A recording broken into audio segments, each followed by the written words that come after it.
kids! I miss you. I hope you're having fun at home and staying healthy. Today is St. Patrick's Day. Woo! And if we were in school, you would have been able to make these traps and maybe we could have caught the leprechaun. And if everyone knows, this is Indy. Say hi, Indy! She's wagging her tail, I promise. Oh, okay. Well, because there's so many students in the classroom and the bookshelves are still messy. Oh well. We are going to read The Luckiest Leprechaun, and it says a tail wagging tale of friendship. And because this is a leprechaun, we are going to try to find out what happens in the story and why the leprechaun is lucky. Because I thought all leprechauns were lucky. Okay, so let's read. Gotta get my attire, and because it's so chatty in here, I need to put the chatter crown on. Okay, are you guys ready? Let me get situated so you guys can see the book. All right, The Luckiest Leprechaun. And I'm going to be reading to Indy because she's my only student today. And it is by Justine McCorman and illustrated by Denise Brunkus. And I will get close to so you all can see the pictures. Mackenzie old Shamrock at your service, but you can call me Mac. I'm a leprechaun, and I don't care if you believe me in me or not. Get too close and I'll show you who's real with my hammer. I may be small, but we leprechauns are not to be trifled with. There, now that's that settled. Pull up a toadstool, or a chair if you're too big, and I'll tell you me story. There's Mackenzie O'Shamrock. And this right here is a toadstool.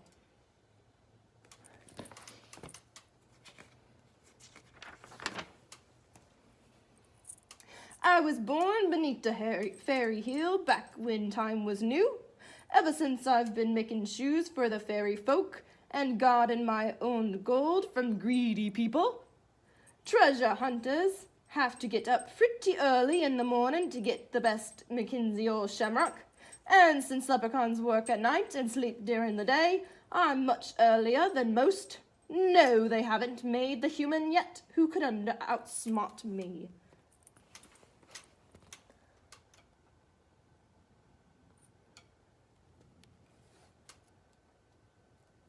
So there's those humans.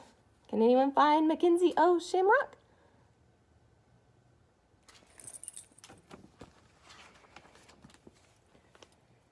Then people found a new way to boil my potatoes. They stopped believing in leprechauns. They stopped believing in all sorts of nonsense. But the little old man making shoes beneath their very own hedge couldn't possibly exist. But it got so only children and oddballs like Professor Chester believed in me. I didn't need people anyway. I had a nice home underneath a tree in a quiet park. As long as I had me gold and me work, this leprechaun was content. Every night I cobbled away for the fairies. Since all the little things do is dance and lose their shoes, business was steady. Every morning I'd pack up my tools and curl up in my cozy bed. So who was that guy? Professor Chester.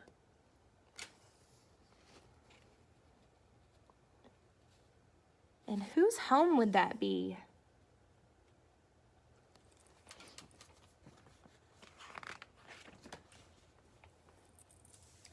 And that's just what I was doing one fine morning when I heard a horrible scratching overhead. Dirt poured down on my favorite armchair as a pair of giant paws burst through the ceiling. My thimble collection clattered to the floor. I gathered my hammer and I ran outside to see who was wrecking my home. I expected a goblin or something horrible monster. So who is going to pop down into his house?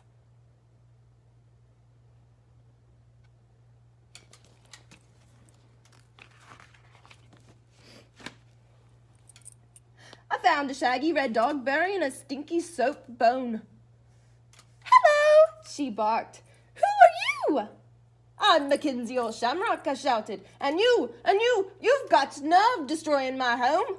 You'll be stealing me gold, and you mangy mongrel. So take your bone and go." "I'm sorry, I didn't realize anybody was living here," the dog said. "Is it your gold? It's very pretty." "Go! Shoo! Get lost!" I shouted. Dog didn't budge, shaking her head and said, "I feel terrible. I've got to make this up to you. I'll fix your house. I'll be your guard dog." "I don't need no guard," I said.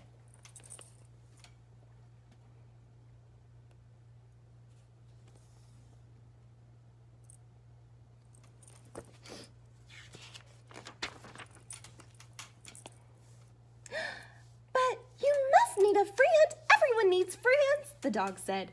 "My name is Lucky. What's yours?" That made me even madder. "Mackenzie old Shamrock," I yelled. "Oh, that's right, you did tell me," Lucky replied. "But that's so much to remember. May I just call you Mac?" I hope we'll be friends. Everything's more fun when you get to do it together, don't you think? Just the other day, Lucky could have gone on for like that for hours, but I told her to go away and stay away. Apparently, stay was one of the only commands the dumb dog knew. From then on, wherever I went, there was Lucky. She was slobbering all over me when I woke up at dusk. She was on my heels while I gathered cobwebs for the thread.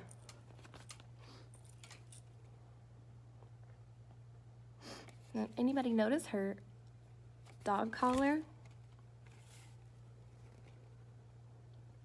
And cobwebs. Why would he be gathering cobwebs? What did he say his job was?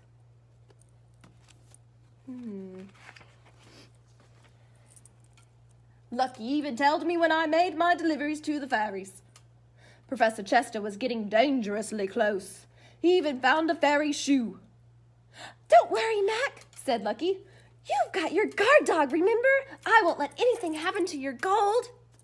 I took no comfort in the mutt's ravens. So see all the fairies and the little shoes. And who's that? What did he find?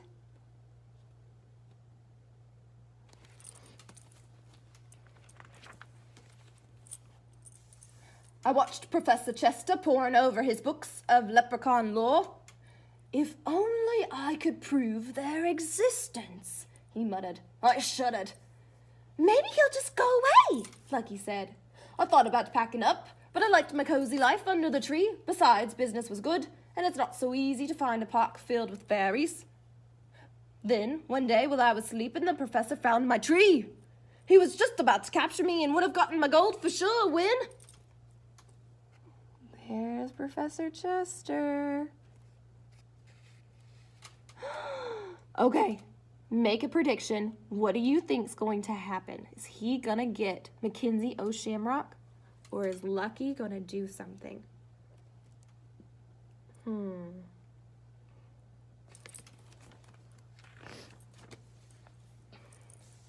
Woof, woof, woof! Lucky came charging out to the woods. The professor cried, "Help! Monster, help!" He dropped his mop and ran off screaming. I thought I was having a nightmare. I rolled over with a groan and fell right back to sleep.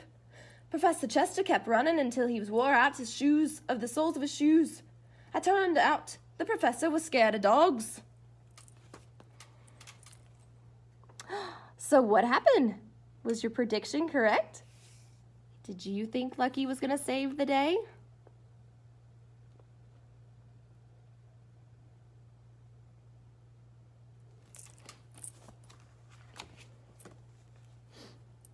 That evening, I woke up feeling something was wrong.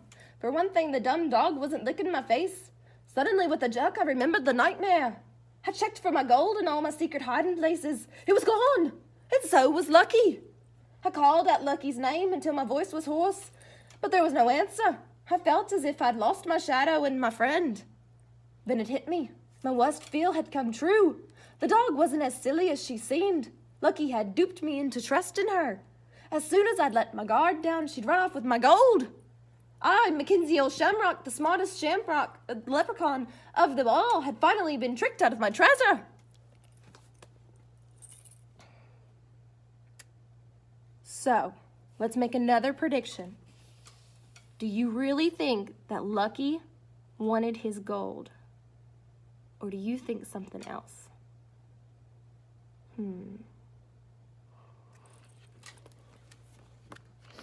Let's find out. I searched the park for hours, but there was no sign of me gold of Lucky. I told myself the dog had skipped off with me treasure, but part of me didn't believe it. 1 minute I was furious, the next I was worried. What if the stupid pooch had chased a rainbow into traffic or gotten herself taken to the pound? I couldn't even keep my mind off my missing gold.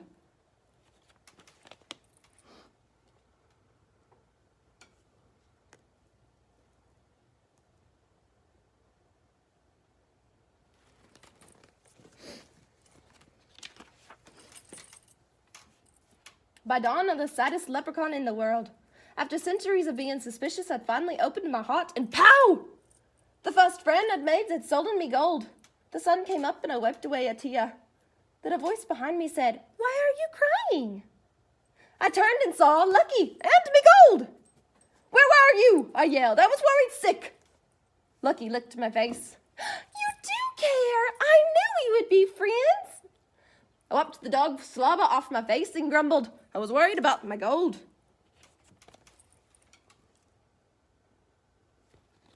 So do you really think that Mackenzie O'Shamrock was just worried about his gold?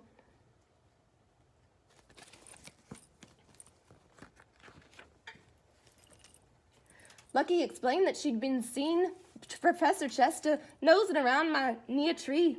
After she chased him away, she hid my treasure in a tool shed just to make sure it was safe. Then, worn out from excitement, she'd fallen asleep. "Did you really spend all night looking for me?" Lucky asked. "And the gold," I added hastily. But the damage was done. The dog knew I'd cared, and she wouldn't stop wagging her tail over it. So what does it mean when the dogs wag their tail? Are they happy or sad?